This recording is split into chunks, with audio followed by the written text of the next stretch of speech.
Here are the horoscopes for the week of the 26th of May to the 1st of June 2014. This week begins with the final clear up of the dark moon in Taurus. So as you know, we have a dark moon just before the new moon. That's when there's no moon in the sky, and for a couple of days we can feel very insular, hermit-like, because we're not getting any of that sun's light reflected back to us at night time.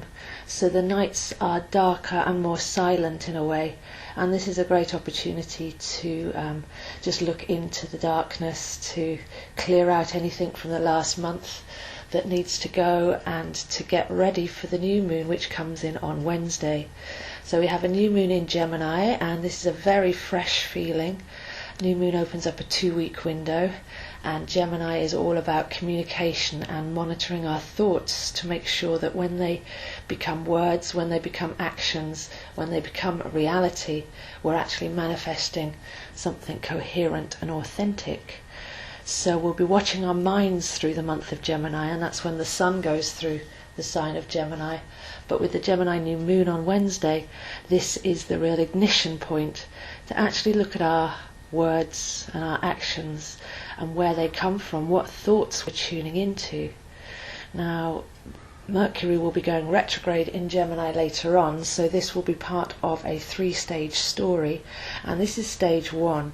It's forward motion, but things will come up. It's to have a look at how we're communicating, how we're thinking, our interactions with others, even the mind-body connection, how our thoughts actually affect our sense of being and wholeness and health. And then when Mercury goes retrograde, we'll get a chance to address and readdress anything that's come up. And when it goes direct again, we get a chance to reenact from a higher place. So all those dates are on my website for the Mercury retrograde. But just to say, this is phase 1. This is looking at the mind, looking at the power of the mind, becoming a mastermind, watching that stream of thoughts, watching what we're tuning into, and therefore what that's becoming, and monitoring that process. But all told, it's a very happy, sociable, sunshiny, summertime energy when we get the new moon in Gemini. So chance for a little bit of forward motion here after all this quite heavy astrology that we've had over the last couple of months. And what's even nicer is a day later Venus goes into Taurus, and Venus belongs in Taurus. This is a very heartfelt, soulful, sensual, pleasurable aspect. Can become hedonistic if we're just dealing with the material plane, but can actually show us, as we're setting our intentions, what we really care about and what we really love, and how to actually express and be that love. So intentions set from the heart center should see us well into the future if we apply ourselves honestly this week.